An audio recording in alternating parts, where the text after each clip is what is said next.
الحمدللہ رب العالمین عدد خلقہ ورضا نفسہ ومداد کلماتہ اللہم لک الحمد ولک الشکر اللہم صلی علی النبی الکریم وعلی آلہ وصحبہ وبارک وسلم ثم صلی علیہ. اعوذ باللہ من الشیطان الرجیم.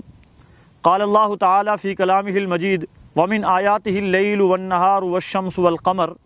اللہ تعالیٰ کا ارشاد گرامی ہے کہ ومن آیاتہ اللہ تعالیٰ کی نشانیوں میں سے ہے رات دن سورج چاند ستارے. یہ اللہ تعالیٰ کی نشانیوں میں سے ایک نشانی ہے. کائنات کے اندر جتنی چیزیں بھی پیدا کی گئی ہیں یہ ساری کی ساری اللہ تعالیٰ نے انسان کے فائدے کے لیے پیدا کی ہیں. ایک فائدہ تو انسان کا یہ ہے کہ انسان اللہ تعالیٰ کی تخلیقات کو دیکھتا ہے اور تخلیقات کو دیکھ کر اپنے رب کو پہچانتا ہے.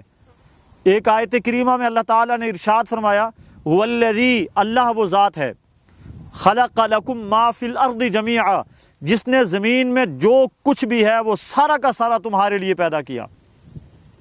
اللہ تعالیٰ نے زمین میں جتنی بھی چیزیں پیدا کی ہیں یہ ساری انسان کے نفع کے لیے پیدا کی ہیں. کوئی ایک چیز بھی ایسی دنیا میں نہیں ہے جو انسان کے نفع کے لیے اللہ تعالیٰ نے پیدا نہ کی ہو. چاہے بظاہر جو چیزیں ہمیں مضر نظر آتی ہیں نقصان دہ نظر آتی ہیں وہ چیزیں بھی اللہ تعالیٰ نے انسان کے فائدے کے لیے پیدا کی ہیں. انسان کو اپنا فائدہ اس میں نظر آئے یا نہ آئے. جس طرح مثال کے طور پہ موذی جانور ہیں، شیر ہے، بچھو ہے، سانپ ہے اور کیڑے مکوڑے ہیں جو بظاہر ہمیں موذی نظر آتے ہیں، ایذا دینے والے نظر آتے ہیں، انسان کو تکلیف دینے والے نظر آتے ہیں، لیکن اللہ تعالیٰ کی اس آیت کی روشنی میں مفسرین نے لکھا ہے هو الذی خلق لکم ما فی الارض جمیعا. اللہ وہ ذات ہے جس نے جو کچھ بھی ہے زمین میں وہ سارا تمہارے لیے پیدا کیا. هو الذی خلق لکم ما فی الارض جمیعا کی تفسیر میں علماء نے لکھا ہے کہ جتنی بھی زمین میں چیزیں پیدا کی گئی ہیں یہ ساری کی ساری چیزیں اللہ تعالیٰ نے انسان کے فائدے کے لیے پیدا کی ہیں. بظاہر موذی نظر آنے والی چیزیں بھی اللہ تعالیٰ نے انسان کے فائدے کے لیے پیدا کی ہیں. بظاہر وہ چیزیں جو انسان کے لیے تکلیف دہ ہیں وہ بھی اللہ تعالیٰ نے انسان کے فائدے کے لیے پیدا کی ہیں. اور پھر انسان کے فائدے کے لیے اللہ تعالیٰ نے اور کیا کچھ انتظام کیا.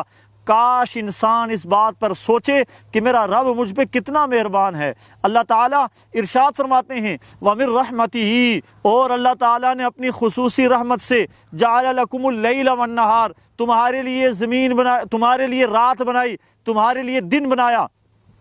لِتَسْكُنُوا فِيهِ وَلِتَبْتَغُوا مِن فَضْلِهِ اللہ تعالیٰ نے رات کیوں بنائی؟ لِتَسْكُنُوا فِيهِ تاکہ تم اس میں سکون حاصل کر سکو. وَجَعَلْنَا اللَّيْلَ لِبَاسًا اللہ تعالیٰ نے رات کو اندھیرا عطا فرمایا، رات کو لباس بنا دیا. جس طرح لباس ہر چیز کو چھپا لیتا ہے اسی طرح رات ہر چیز کو ڈھانپ لیتی ہے، چھپا لیتی ہے.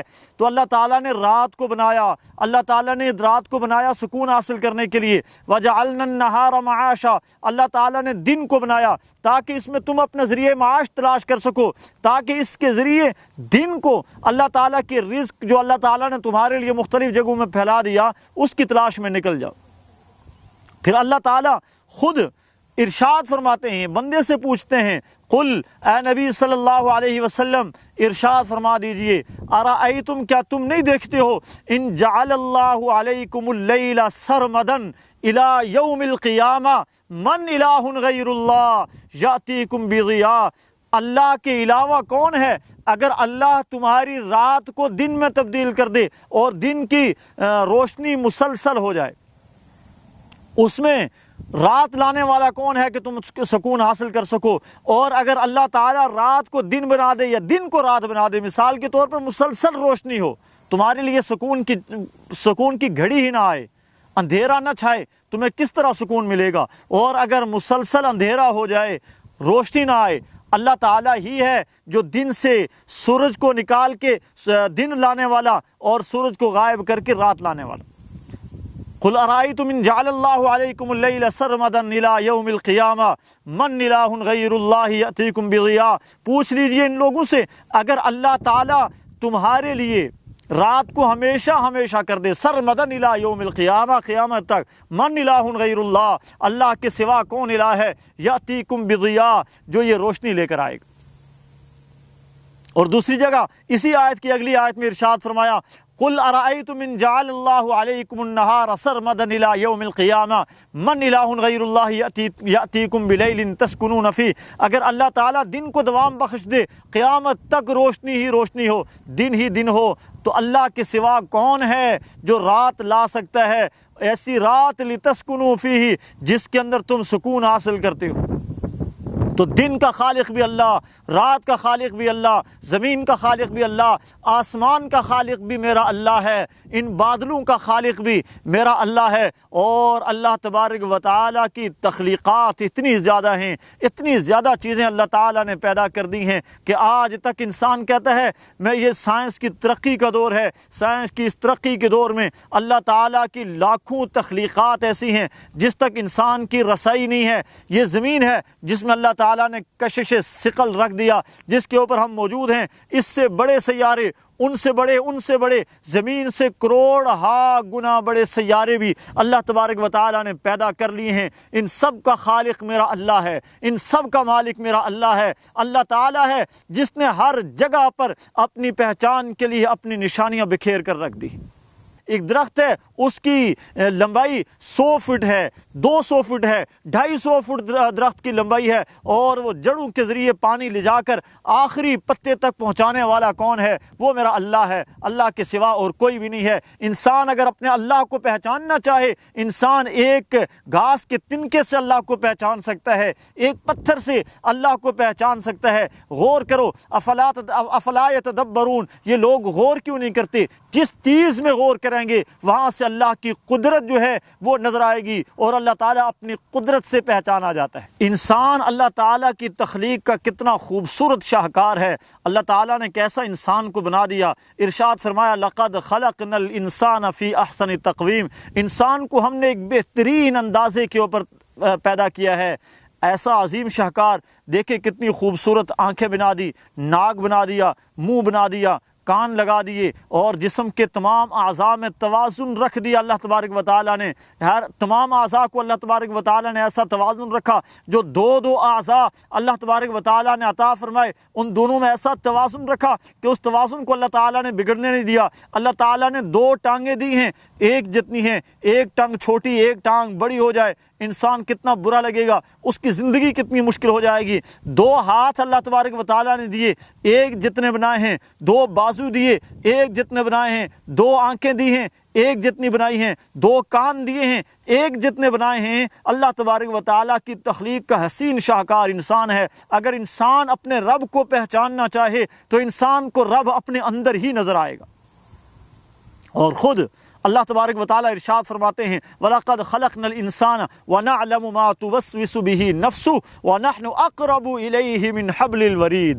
اپنے اللہ کو پہچاننا چاہتے ہو تو اللہ تعالیٰ تو کہتا ہے وَلَقَدْ خَلَقْنَا الْإِنسَانَ، ہم نے انسان کو پیدا کیا، وَنَعْلَمُ مَا تُوَسْوِسُ فِي نَفْسِهِ، جو انسان اپنے دل میں سوچتا ہے اللہ تعالیٰ اس سوچنے کو بھی جانتا ہے کہ اس نے دل میں کیا سوچا۔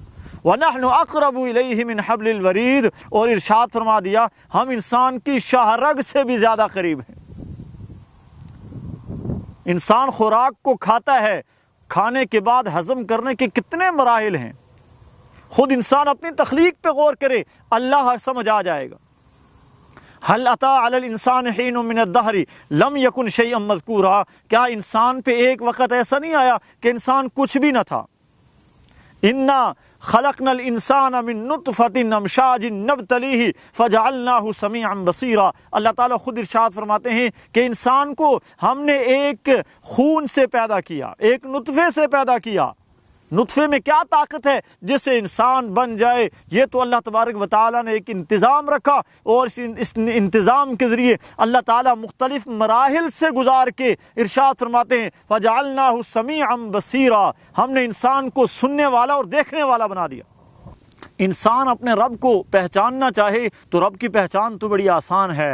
انسان یوں بھی اپنے رب کو پہچان سکتا ہے، انسان آسمان میں اڑتے ہوئے پرندوں کو دیکھ لے، پرندوں کو دیکھ لے۔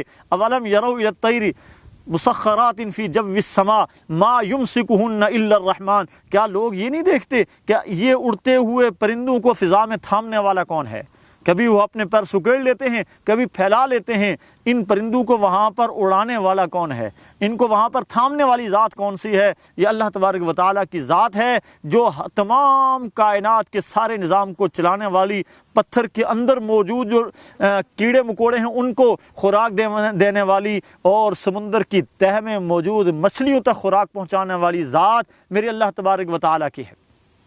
قل لو كان البحر مدادا لكلمات ربي لنفذ البحر قبل ان تنفذ كلمات ربي ولو جئنا بمثله مددا۔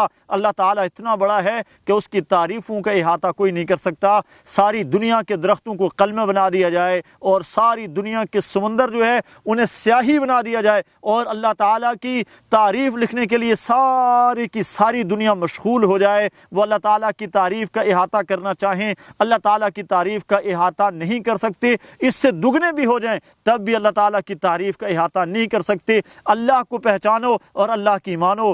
اگر اللہ کو پہچان لیا، اللہ کو پہچاننے کے بعد اللہ کی مان لی تو دنیا میں بھی کامیاب ہوں گے، اور آخرت میں بھی رب راضی ہوا تو آخرت کی بھی کامیابی نصیب ہو جائے گی۔ اللہ تبارک و تعالیٰ سے دعا ہے اللہ تعالیٰ ہمیں اپنی پہچان نصیب فرمائے اور اپنی اطاعت کی توفیق نصیب فرمائے۔ وآخر دعوانا ان الحمد للہ رب العالمین۔